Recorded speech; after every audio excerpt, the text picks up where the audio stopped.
Hello, my Bill 1000 Nation. How's everyone doing today? Hopefully, everyone's having a great day. If not, I hope it gets better from here.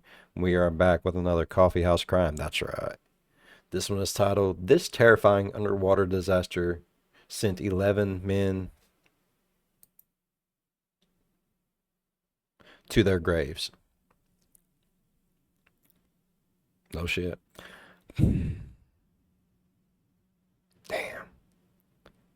Man. Alright, okay. I'm excited for today's story. If you guys are excited as I am, please go ahead, turn them lights down low, put on something comfy, cup, something special. Let's get completely traumatized. Fuck this slightly shit. Let's get completely traumatized. Man, okay, look, I know my videos come out daily, but I record them all in one day, and we just did Watcher. Man, that one fucked me up. If you haven't seen that, go back, watch that, then watch this one, because evidently there's a theme this week. I don't fucking know, bro. Son of a. All right. Let's get into today's story. Let's go ahead, turn them lights down low, put on something comfy, cup of something special. Let's get completely traumatized.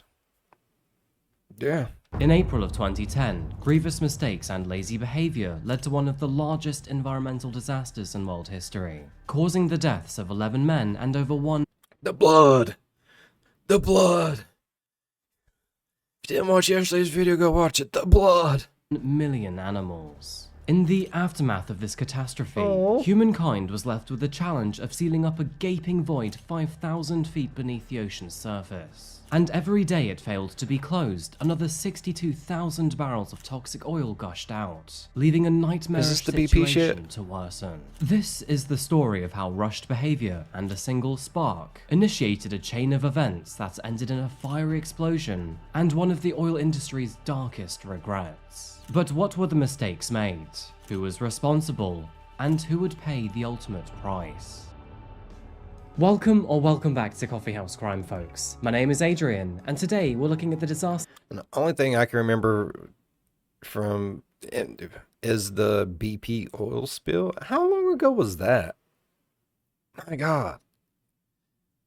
Seems like so long ago. Has it been so long ago? Man, I don't even know. Let's just... of the Deepwater Horizon. Now, you may have guessed with this one, but this story is slightly different to the usual brew that we serve here. But hey, I figured why not? Coffeehouse Crime is all about true crime, strange and chilling stories, and the best way to support me is by subscribing to the channel. So, if you want to see more darkly fascinating stories, or just more stories like this one, then please hit subscribe now. Cheers. And by the way, I reply to most comments in the first hour of my videos going live, so if you want to catch me for a question or just to say hi, then please hit the bell notification too. And now, with that said, please grab yourself a coffee, pull up a seat, and get ready for the deep dive. This is the case of the If you haven't already, go over, check out the B5 merch store. We got some amazing mugs over there. We even got some for camping and everything else. I have my favorite. They're all my favorite, but this is my first one. I'm really, really partial to it.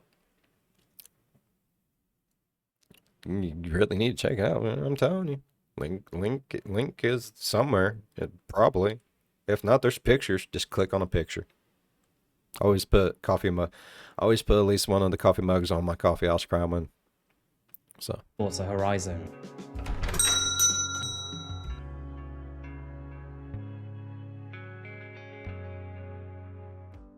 Hi there, folks, and welcome to the Gulf Coast. Sharing a shoreline with the likes of Texas, Louisiana, Mississippi, Alabama, and Florida, the Gulf of Mexico is known for its fishing, tourism, and of course, its bountiful supply of oil. An average of more than 1.5 million barrels of oil per day is extracted here. An impressively large figure, but not one to be particularly proud of. Oil extraction peaked in the year 2017, with over 1.65 million barrels produced in a single day. And to this day, oil and gas from the Gulf Coast represent about 15% of the United States' total fossil fuel production. The use of oil and the procurement of it is an issue that has become an increasingly hot topic. That is, especially in recent times, with understandable concerns over climate change. Now, there is a distinct move towards greener and more renewable energy sources where possible across the globe. However, the reality is that, for now at least, our society is structured around oil, and that is often in ways that most would not appreciate. If you start from the obvious, oil and gas are both used for heating in domestic and industrial settings. Yeah. Beyond that, it forms the basis of asphalt or tarmac, as well as heavy fuel oil that the majority of container ships run on, an industry that is the very backbone of international cargo trade.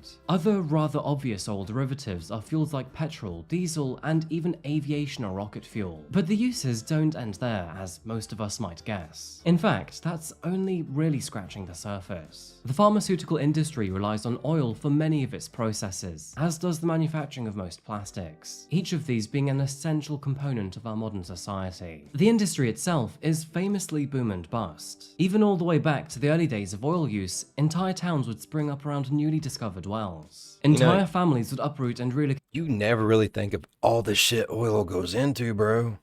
Damn. That's crazy.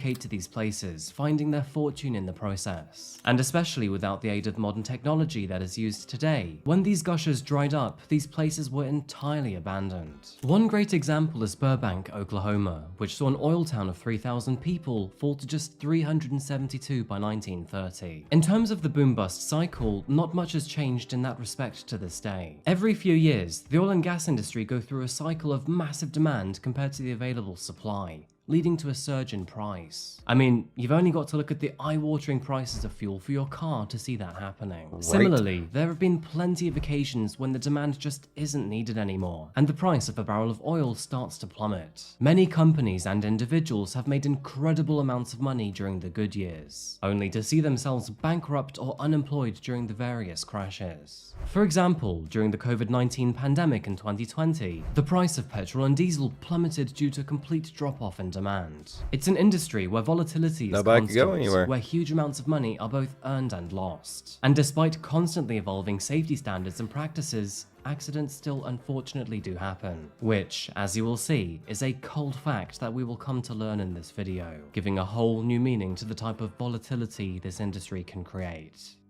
So, let me introduce you I've to had the the yawns all Deepwater day. Horizon. I don't know why. It's kind of a mouthful, but the Deepwater Horizon is a semi-submersible mobile offshore drilling unit, or MODU for short. Deepwater Horizon was built in 2001 by Hyundai Heavy Industries in South Korea and commissioned by Transocean. She had an overall length of 112 meters, a beam of 78 meters, and a capacity for 150 crew members on board. With her hull being laid in 2000, the work was completed in 2001, at which point she sailed from South Korea to Texas. The total cost of creating such a machine was a staggering $560 million, but for that price tag, it was equipped to handle more extreme conditions than most other drilling rigs. Deepwater Horizon was ahead of the curve in almost every single aspect. It was capable of drilling in waters that were up to 8,000 feet deep, or 2,400 meters. And once it had hit the seabed and begun drilling, its maximum drill reach was 30,000 feet, or 9,100 meters. That is nearly 10 kilometers of drilling capacity. Deepwater Horizon was filled with innovative technology, including automatically activated safety systems, pressure indicating systems, and live drill 4 data feeds. When it first went out to work, the rig set new records with almost every single job it undertook. And while it was custom designed to do more than any other drilling rig had ever been capable of achieving, it was both described as a celebrated and lucky feat of engineering. But one of those working on the Deepwater Horizon was a man named Caleb Holloway. Back in the year 2010, he was working with a drill crew on the rig, and like most do on the drilling side, he had started out as a roustabout. Generally speaking, a roustabout is a labourer and part of the drilling deck crew, and his main task is to move pipes and cargo around the drilling deck. In most circumstances, roustabouts are eventually promoted to roughnecks, who are involved in drilling hands-on, and, as you can likely guess, a lot of physical exertion and risk is involved. The next step up is a derrickman, who, in general, is in charge of pulling out the stands as they come out of the drill floor. Drillers cover all aspects of the drilling operation, which includes monitoring, operation, and keeping a close eye on all various ongoing tasks. And this is only the beginning. As you can imagine, the physical and even political complexities of working on a rig are absolutely enormous, and it's a very tough environment to work in. Oh, Lord. Moving back to the Deepwater Horizon, Are soon getting the after chills, its bruh. completion, the rig had successfully drilled a well into the Tiber oil fields, which is estimated to hold between 4 and 6 billion barrels of oil. This was no small achievement, by the way. It achieved this despite the oil field sitting under more than 10,000 meters of the Gulf's water. The next move for the Deepwater Horizon was towards the Macondo prospect deep underneath the Gulf of Mexico, which at the time was calculated to contain around 50 million barrels of oil, around 41 miles or 66 kilometers offshore. While the Macondo prospect was a huge prospect for BP and for Transocean, it was a well that was riddled with issues from the start and throughout. The planned timeline was constantly pushed back, and it seemed as though every aspect of the drilling program came with a whole new set of challenges. At least so far, a deadly combination of prestige, the enormous daily costs of the rig, and the implied make-it-work-at-all-costs attitude led to a great success in the short term. Sadly, though, unknown to the 150 workers on board, the path to destruction was already being laid. Anyway, the point I'm trying to make here is, even before this disaster happened, a myriad of issues already existed on the Deepwater Horizon. The rig was often up to 5 weeks behind schedules, and with running costs at around $500,000 per day, they were really feeling the urgency. Because of this, there was a strained atmosphere between the various workers and the management teams, and trying to make up for time became an absolute priority. This led to a number of dangerous oversights, and although these oversights were only minor on their own, when combined they could be potentially catastrophic. The first of many problems began with surveillance. With an already delayed schedule, workers decided not to report incidents in case they caused further delays. This meant that accidents that had the potential to reoccur were given the luxury of a second chance, and those that could potentially see accidents happening simply kept quiet. This sort of behavior yielded very insidious effects. One of the most notable events occurred when the rig's blowout preventer, also known as a BOP, began to leak fluid. And despite workers already knowing about this, no further action was taken. Saving downtime aside, workers knew that there were various backup systems and measures in place for events such as a blowout. So most of the men believed that a little leak wouldn't be too catastrophic. In addition to this, other workers began to fabricate readings and results for tasks when they knew that they fell outside of the safe measurements. Now, there was nothing deeply damning in any of these individual decisions, but as each one began to stack up, it would ultimately contribute to what would eventually become a disaster. Corners were cut. Like, it doesn't, kill you to smell a little dookie here, smell a little dookie there, but, you keep smelling dookie, there's a big pile of shit somewhere type situation. Man, I have a rule, like, even like when I go camping, if like 3 things go wrong, I'm out. That's my limit. If 2 things go wrong, you can usually make up for it. You know what I mean? Like, oh, I forgot this, so I'm just gonna have to sit on a log, or oh, I didn't do this, I'm gonna actually have to, like, old school build a fucking fire, or whatever the case may be. But if there's 3 things already done, nope, time to go, turn around. There is a point of no return when it comes to fuck ups. Trust me, I've made a bunch of them in my day. During the construction of the Deepwater Horizon 2. The use of nitrogen in the cement mix by the contractor would allow it to set quicker, ultimately saving time. But doing this would also reduce its strength, which, let's be blunt here, is suboptimal for a structure that faces such brutal conditions. Arguably, the biggest indicator that something would go terribly wrong on the Deepwater Horizon came in the form of repeated kicks into the drill string. To counteract the immense pressure of the oil and gas trying to make its way into the newly dug hole, oil-based mud is used to balance the pressure within the wellbore to maintain its integrity. When gas pockets rise and overcome this weight and enter the drill string, it is known as a kick. And the drilling squad on Deepwater Horizon had been experiencing numerous kicks for several days now. In fact, the kicks were large enough to vibrate and shake the entire structure above. Kicks tend to be the first indicator that a rig is losing control, and here comes the next big problem. Although it is widely recommended to have at least 21 backup safety measures, for example using centralizers. BP elected to use only 6 in total on the drill string, and again, this was due to save both time and money. It is also suggested that, due to the high volumes of gas coming into the well, the oil-based mud should be circulated for purity's sake. In order to do this, a process of circulating the drilling fluid back up to the rig and then eliminating the gases followed. But instead of carrying out this lengthy process, which takes several hours of their time, BP opted to circulate only a small fraction of the well's volume. On April 17, 2010, engineers tested the rig's blowout preventer. Results written by the engineers were recorded as functional, despite damage to a gasket being observed only a couple weeks prior. Now, we don't actually know if these results were truthful or not, but at the time, executives of BP were visiting the rig to congratulate them on 7 years of operation without any lost time injuries, which in short meant that no worker had missed work due to an accident for 7 years. In the meanwhile, Deepwater Horizon's drill crew were pressing onward to try and get their cement job completed. The last task after this would have been to set a final cement plug, essentially sealing the well until it was time to begin extracting oil from it. By April 19, 2010, the cement job was finally finished, with BP opting to use only 6 centralizers in the string instead of the 21 recommended. They also ignored all recommendations against using nitrogen in the cement mix, which of course meant that the cement was weaker than usual. The cement that was pumped down the production line had also been unsuccessful.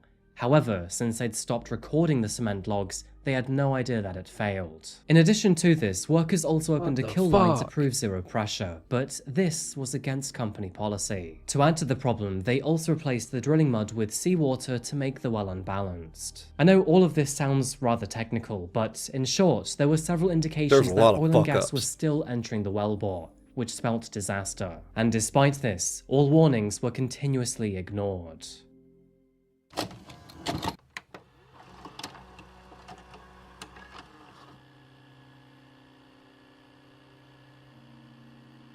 April 20th, 2010.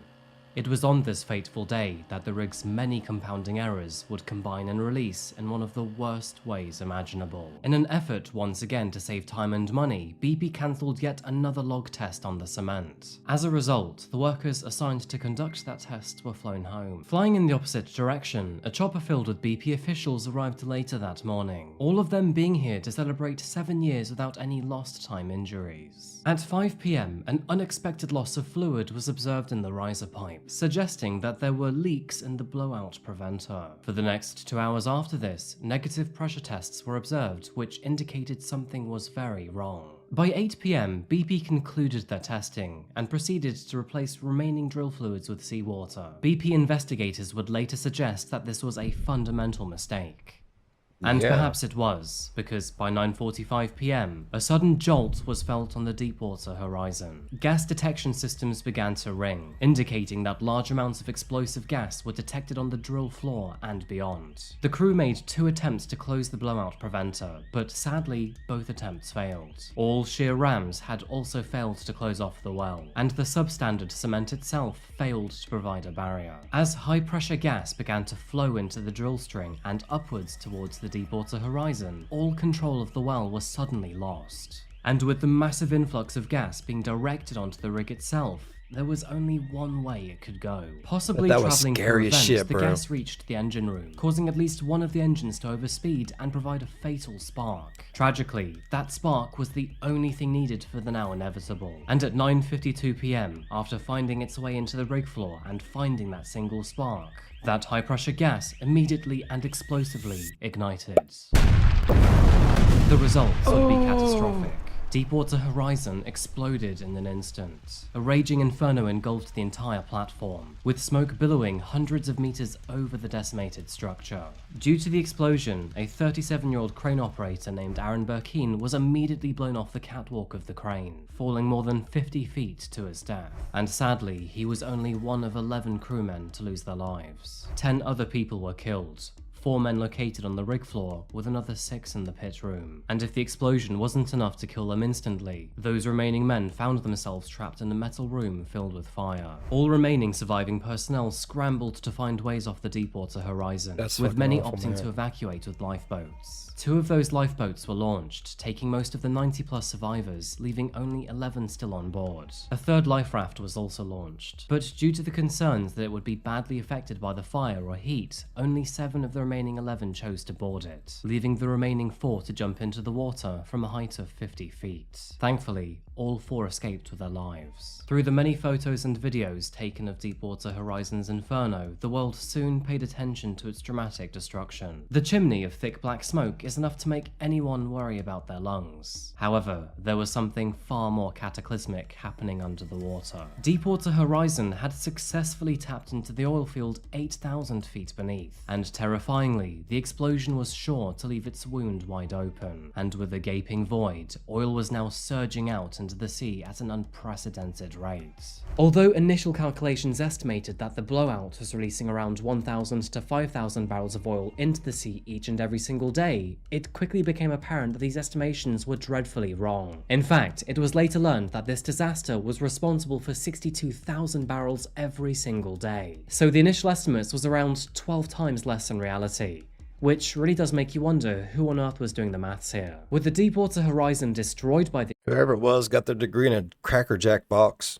And I do remember, like, I don't remember it great. I have a horrible, horrible memory. I do. Like, sometimes I'll be in the middle of saying something, I just forget what the fuck I'm saying. I have ADHD. It's awful. My brain just goes beep. That's it. Nope. I remember. I don't remember a whole lot about it. I really don't. But I do remember just being this, like, in, that shock and awe, like, how can this happen? Then you're like, oh yeah, big business. Got you. explosion, there was no active facility capable of closing up that wound. And even worse, the wreckage made things more complicated. It became rather obvious to everyone that this would be the worst oil spill disaster of all time. And Mother Nature, she was going to horrifically suffer She was from angry. it. You know, I actually remember when this disaster happened, and I feel like at the time, the news really downplayed the situation. They did. Mankind really was in a desperate race to close up. No, they did.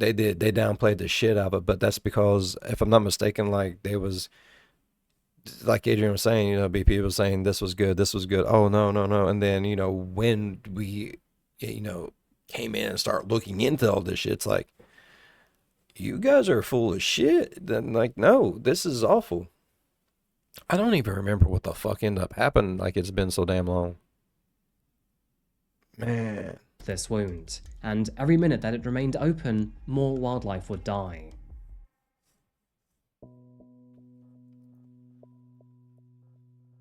Initial efforts focused on using remotely operated vehicles to seal the well. An ROV is essentially an underwater robot that can be controlled from the surface, and is often equipped with manipulators that can perform more intricate movements. I mean, after the whole Titan submersible fiasco, I am sure you know what I'm talking about. When it became apparent that there was no way to cap the well, or at least not immediately, they began to drill relief wells instead. Relief wells are other wells drilled into the same area that direct and release oil elsewhere. By April 25th, the oil sheen covered almost 600 square miles, or 1,500 square kilometers across the sea. Just one day later, oil was spotted less than 40 miles from Louisiana. Although BP claimed that the oil was now leaking out of the well at a significantly reduced rate, it didn't stop the oil reaching the land in Venice, Louisiana. And as a result, the state's governor understandably declared a state of emergency. Engineers then tried to place a dome over the top of the wellhead, but this also failed after complications with pressure. With both of these initial efforts being unsuccessful, it was obvious that this insanely urgent disaster was not going to be fixed anytime soon. Hours turned into days, days into weeks, and weeks into months. Yep. All in the meanwhile, oil continued to rush into the sea, and the effects this would have on the wildlife would be enormous. We'll cover more on that later. On May the 26th, 2010, attempts were made to kill the well by pumping heavy fluid down into it, but sadly this was yet another failure. 3 days later, engineers attached another riser directly to the wellhead to direct the escaping oil up a line and into storage. But how much of the oil was actually captured in this effort is still fiercely debated to this day. And although the CEO of BP claimed that they were probably capturing the vast majority, US government officials claimed that even more oil was escaping than before. By July the 5th, BP claimed that it had captured more than 650,000 barrels of oil. But despite these estimates, and in contrast, the US government believed they were only recovering around half of that lost at sea. It is believed that BP were trying to downplay the situation order to save their reputation. I do remember that shit. And although that's not justifiable, it is kind of understandable. It's because not. They had a massive disaster on their hands. It's not On September the 19th, 2010, the well was... Just own your fuck up. Go in. Be like, look, we don't know what to do. We need help. Like, let's figure this shit out together, man. Save the world. Save the fishes. Save the 11 men that died on there, too. I mean, now their death is going to be tied to just a god-awful tragedy. And it's like 11 men tragically died, but look at all the billions upon billions of different kinds of marine life that's just fucked. And, I mean, it's bad for everyone and everything. Like, they should just own up to your shit. You know what I mean? Was finally declared as sealed. That means for a total of 87 days, oil had spewed into the sea at a life-choking rate, around 50,000 barrels per day, or 8,000 cubic meters. In fact, by the time that the well was officially sealed, it is estimated that this disaster caused around 5 million barrels of oil to leak into the sea. Get the Don. To visualize this figure, think of Royal Albert Hall located in London. The hall is roughly 86,000 cubic meters, meaning that Deepwater Horizon had leaked the equivalent of this building 10 times over. For comparison, the estimated energy usage of the Republic of Ireland, home to 5 million people, is around 74 gigawatt hours per day. 85 gigawatt hours of oil was lost every single day during this disaster, meaning the oil lost could have powered the entire nation for 4 months straight. By the time the well had been fully controlled and secured, the true scale of the catastrophe was beginning to become apparent. And personally, I think this is the most heart-wrenching part of our story. Spanning more than 57,000 square miles, or just under 150 square kilometers, the oil slick that leaked from the well had a tremendous impact on the wildlife around it. As a direct result of the Deepwater Horizon disaster, it is estimated that around 800,000 seabirds were killed. To add to this, an estimated 200,000 juvenile and adult sea turtles died, as did approximately 1,200 dolphins. It was further noted that 88% of newborn dolphins in the affected area had abnormal or underdeveloped lungs, and miscarried pregnancies in dolphins increased by almost 50%. It is hard to put a confident number on this disaster, but one thing is for sure: more than 1 million animals perished due to the effects of the Deepwater Horizon, and that number doesn't even include fish or smaller animals. Back on land, many residents reported a range of physical health symptoms, including burning in the nose, throat or lungs, sore throats, dizziness and wheezing. Interesting side note, but a much higher percentage of Gulf residents reported mental health problems like anxiety, depression and PTSD in the years after the disaster. I'd imagine. Studies also showed that the bodies of workers cleaning up the oil spill carry biomarkers of many chemicals contained in the oil. As expected, an enormous cleanup operation was underway even after the leak had stopped. It's estimated that more than $63 billion were invested into the cleanup, making it one of the costliest disasters in history. The legal fallout from this event was understandably enormous too, but it took multiple years before the world had full clarity of the event and revealed who was and was not at fault. And with this information, there were many investigations, lawsuits, and financial penalties to be completed, litigated, and assigned. When it came down to responsibility, BP was obligated to pay both criminal and civil penalties. In total, the company company was fined more than Hell yeah. 20.8 billion US dollars, Hell yeah. making it the largest settlement in dropping US the legal bucket for history. them. To add to this, they also had to pay an additional $500 million contribution to additional research. In response to their fines, a spokesperson from BP stated, "From the outset, BP acknowledged its role in the accident and has taken concrete steps to further enhance safety and risk management throughout its multiple global operations." Let's just hope the concrete steps they're referring to don't contain nitrogen. Transocean was also found guilty for their part, and as such was forced to pay 1.4 billion US dollars. Halliburton, who provided the terrible cement job, were also found guilty,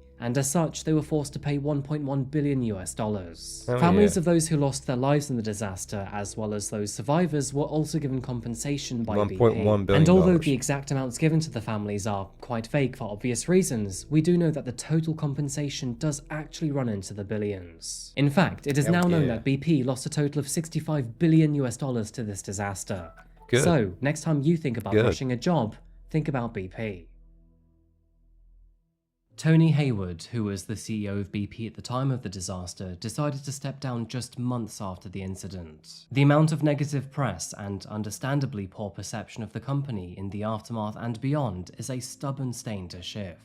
But let's be real here, who cares about the reputation of an overly wealthy CEO of a greedy company? The real human victims in this story are the 11 who lost their lives. Yep. They were men who went to work, just like anyone else does, and never returned home. They were failed by their colleagues, by their company, and by situational decision-making. And sadly, they ultimately paid the costliest of prices. None of these men worked directly for BP, and their companies should have protected them through their duties. There is no situation, no amount of money, no profit or loss on a corporate suit's graph, no demand or supply volatility that should ever cost a worker their life. The bare minimum expectation that the law has of any employer in any field is that their employees should return home in a similar or better state than when they left. Put blunt, this is not a high bar and should not be a difficult standard to reach. It is often said that the rules and regulations of many high-risk industries, such as oil and gas, are written in blood. These regulations already existed prior to this incident, but did nothing to save the lives of these 11 workers that day. Sure, fine, families can receive money, and massive faceless corporations can receive fines. But in the end, 11 families had their lives irreparably changed forever. And those victims, Jason Anderson, Aaron Burkeen, Donald Clark, Stephen Curtis, Roy Kemp, Carl Kleppinger, Gordon Jones, Keith Manuel, Dewey Rivette, Shane Rochto, and Adam Weiss have lost their lives. There are children without parents, partners without their husbands, parents without children, and friends without loved ones. And to add to all of this pain and sorrow, more than 1 million animals died in the aftermath. And one of the most frustrating parts to all of this, well, not one single person has faced jail time over this disaster. Money brings a lot of people into the industry of oil and gas. Insane amounts of money are available here, sometimes with figures that shouldn't even exist. But the Deepwater Horizon, and sadly, many other incidents like this, go to show why the industry pays people what it does. The risks and sacrifice involved are excruciatingly massive. And no matter your perspective on the wrongs and the rights of the use of oil and gas and its place in modern society, our entire world is still way too leveraged on it for it to be removed completely. Anyway folks, I think I'm going to wrap this case up here today. Man, I can't believe it's been a minute because I really don't remember much about it. I do remember some things from the news, but wow, a good old-fashioned reminder. Damn, we need that every once in a while, don't we, peoples? All right, I really enjoyed today's video. If y'all enjoyed today's video as much as I did, please go down there, leave a thumbs up. It really does help the channel grow. While you're down there, if you want, go on over, slap that subscribe button, become part of the Built for 1,000 Nation. We do some crazy shit here. And if you want to know when that crazy stuff happens, ding that bell. That might work for you. It might not. It probably won't. But if it do, jump in on one of my premieres and be like, man, bro, I feel old with you because I don't remember most of that shit either. And I'm gonna be like, oh, thank God. As always, be good to one another. I'll see you in the next one. Bye bye. Man, I don't know. That's fucked.